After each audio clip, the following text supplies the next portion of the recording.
Hello, my name is Jennifer Fields, and I'll be presenting my project on student records protecting student information. Protecting student information falls under the Family and Education Rights and Privacy Act of 1974. Originally known as the Buckley Amendment, it was intended to require only that schools conform to fair record-keeping practices and not to override accepted standards and procedures for assessments, disciplinary rulings, or placement determinations. Though many states have added to the standard, the federal courts required the privacy of educational records and personal identifiable information be protected at a minimal level. In general, it prohibits improper disclosure of relevant student information. FERPA applies to all educational institutions that receive funds under applicable programs of the U.S. Department of Education, administered by the Secretary of Education.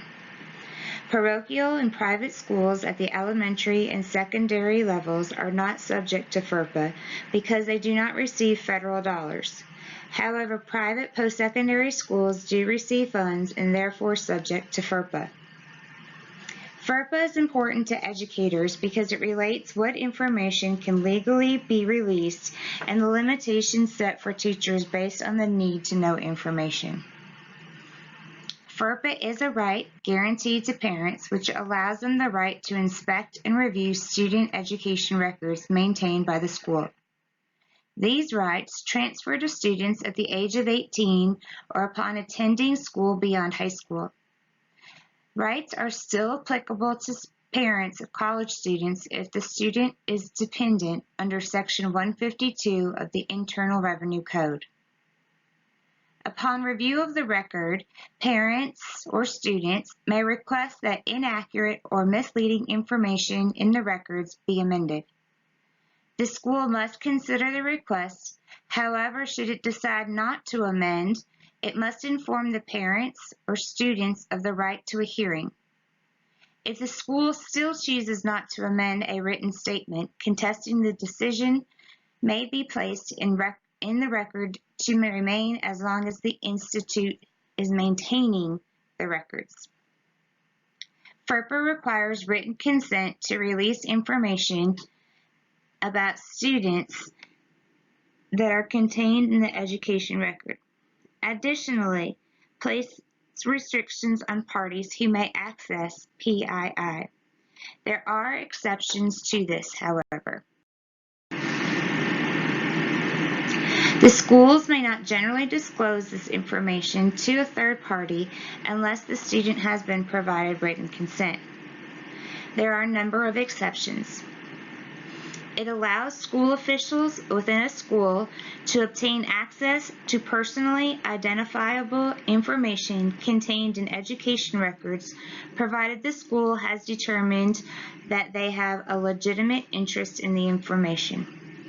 The school must inform parents and students how it defines the terms school official and legitimate educational interest. Disclosure without consent to another school in which the student seeks or intends to enroll. They must provide a student with copy of records released if requested. Information may be disclosed in connection with financial aid for which a student has applied, if it is to determine eligibility of aid, to determine the amount of the aid, to determine the conditions for the aid, and to enforce the terms and conditions. Disclosure to parents is permissible, again, under the Section 152 of the Internal Revenue Code if the student is a dependent child. Post-secondary schools may disclose to appropriate parties, including parents, in connection with a health or safety emergency, even if the student cannot be considered a dependent. FERPA permits the school to disclose to parents at the post-secondary level regarding student violation of any federal, state, or local law or any rule or policy of the institution governing the use and/or possession of alcohol or controlled substance. Non-consensually disclosed personally identifiable information when such information has been appropriately designated as directory information. Directory information is considered to be your name, address, phone number, the date and place of your birth, your weight and height, any honors or awards you've received, and the date of attendance. Educational institutes are required to inform parents and students about directory information and allow a reasonable amount of time to request that the school does not disclose it. This must be done on an annual basis. The means of providing notification is handled by the school. It can be in the form of a letter, the student handbook, or any reasonable way that the school believes the information could be provided. FERPA protects most of the information collected by schools about students. However, sole possession records, school-based law enforcement units, and employment records do not fall under its jurisdiction. Furthermore, information based on knowledge, observation, or something heard about a student is not protected under FERPA.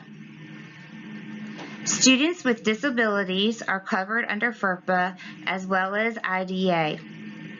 Parents must have information related to identification, evaluation, and educational placement provided upon request. Schools and teachers have to be especially careful about protecting the privacy of special education records, which is why so many schools require files to be locked up at all times, and that those that receive information pertaining to the student must sign on an information of release on a need-to-know basis. They attest to the fact that they will not divulge information to others concerning the student's disability or other information. Teachers may be in violation of FERPA for a variety of reasons, which include but are not limited to leaving graded material for students to pick up in a stack that requires sorting through professional papers of others, sharing progress of students with anyone other than the student without written consent, providing grades to others that are not on a need-to-know basis, accessing student records for personal reasons, and providing access to educational records to a third party outside of school. The violations may be to the detriment of the school, as funding coincides with FERPA and the federal dollars given to the school. If found in violation, the government can remove all funds at that school. Education records are related directly to the student and are maintained by educational institutions or a party acting on behalf of the institution. It includes but is not limited to transcripts, class lists, course schedules, financial information, and disciplinary files. Education records can take any medium, such as print, handwritten, emailed, video, or taped. The institute must provide the student with a copy upon request. FERPA requires schools, districts, and state education agencies to provide parents and students the opportunity to inspect and review their own education records. If circumstances effectively prevent parents to exercise this right, the institute must provide a copy requested or make other arrangements for them to view the records. Schools are required to maintain a record of each request for access to and each disclosure of personal identifiable information from education records of each student, as well as the names of the state and local education authorities and federal officials and agencies that may make further disclosures without consent.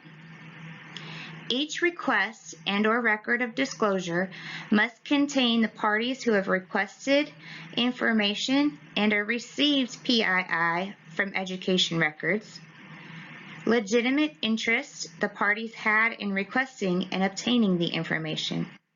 The exception to this is the health and safety emergencies which are covered under FERPA. Schools must keep records of those requesting for as long as the educational record is maintained.